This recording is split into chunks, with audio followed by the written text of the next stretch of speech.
topic today was of folk portraiture. It was actually recommended by, when we asked last year what people would like to hear us speak about.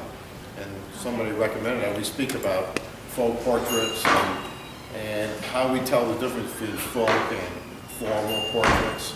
Basically, what we're going to do is we're going to start and show you one portrait of a lady that is probably the most formal picture that we have right now. And this is a young lady who is the daughter of a general foreman. He was not going to have his daughter's portrait done by a lowly folk artist who would only charge $1. He was going to have the portrait done by somebody accomplished, somebody who was really trained.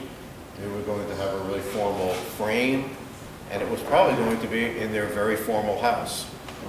And clearly the academic portrait painter was more interested in creating the sense of volume to the figure and the face, the sense of 3 dimensions, tones to the face, and then just that kind of detail of painting and the quality of the finished product.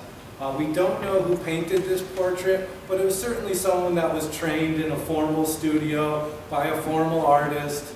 Going back to England, there was the Royal Academy of Artists, and this was a group of artists that, really took their craft, their art to the next level.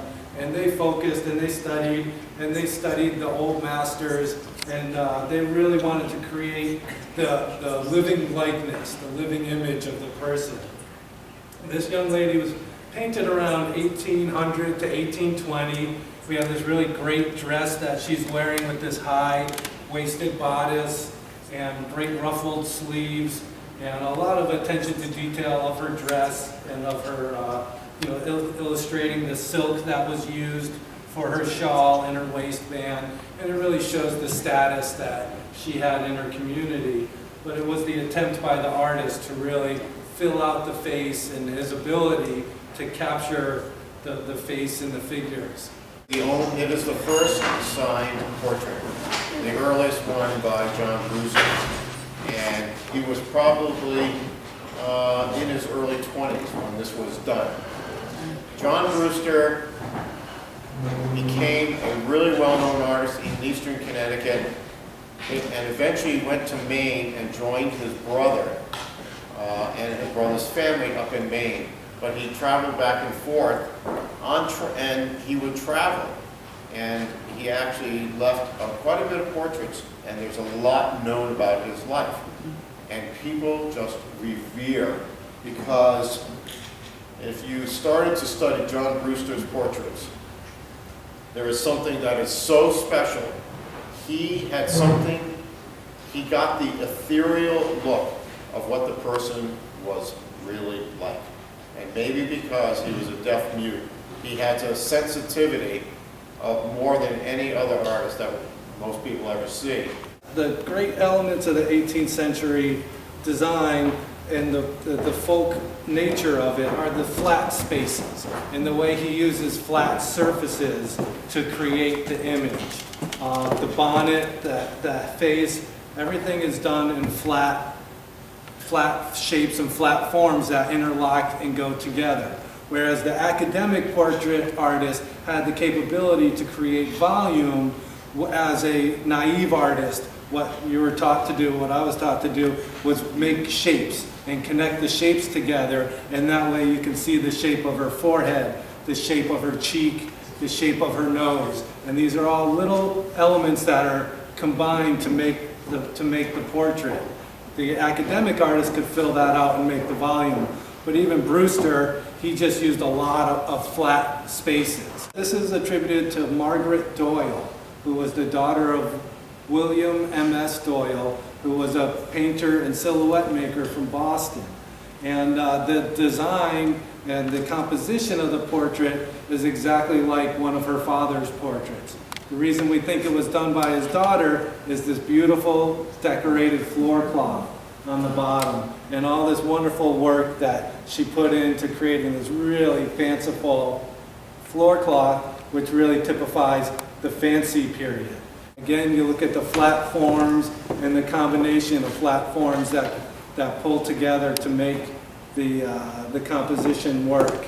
And as a portrait with a child, a little bit more whimsy and not so serious. A great expression on her face that she has, and she seems to be having fun having her portrait taken. We called her Miss Peaches. She's holding these little peaches in her hands, and this little peach, she looks like she's about to throw across the room. I really think that is such a great animated little portrait. Zedekiah Belnap had two things that was so definable: his lips and his ears. He did them all the time, all the same. Everybody must have had the same ears, everybody must have had the same lips. And it helps us to identify. And he did lots of portraits. And he traveled around southern Massachusetts area, and he really got around. There's something quite fascinating on the back if Kevin turns this around. You see the shadow of the paint coming through. It shows how absolutely untouched that portrait is. It actually is the line in reverse. It's really cool to see that. Dealers, museums, collectors, we love to see things that untouched. Painted by Isaac Sheffield of a sea captain from New London. And Isaac Sheffield worked in New London and only lived till he was 36 years old. So there's very few portraits that were painted by him, and the majority of them are New London whaling captains. And this is the full-fledged New London whaling captain, and again with a little bit of a nod towards the 18th century or the Renaissance even, with this great view out the window of the sea captain with his profession. And here you have a full scene. Come on up and look close because it's really amazing. Of the about 30 portraits that survived by Sheffield, there's only about 6 that have this full-blown whaling scene in the background. Very desirable. The captain has his telescope in his hand, and it shows all the stages of whaling. But you see Sheffield's great attention to detail in the face and some rounding of the face, but you still get these flat forms and angular forms. And I think of Sheffield as a kind of angular painter because all of his shapes seem to have a straight edge on them somewhere. So there's straight edges that kind of combine to make this portrait. This is also oil on panel, and so that's unusual. Signed and dated on the reverse. It's one of the few by Sheffield that are signed and dated. We're fortunate we know this guy, Augustus Cook, Middletown Esquire. So really his feather pen, he was a lawyer. His feather pen was the tool of his trade. And so that was important for him to have his pen and his calling card right on the front of the portrait. This really nice and very interesting but subtle vest with brown stripes with yellow dots on it. Really nice guy. Really nice portrait.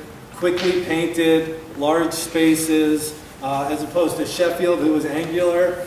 This painter was very round, and there was a lot of roundness to the face in the forms. Lucky enough for him to have a really great signature on the back. Painted by William Burley Brown, October 11th, 1842. Thank you for coming. Thank you.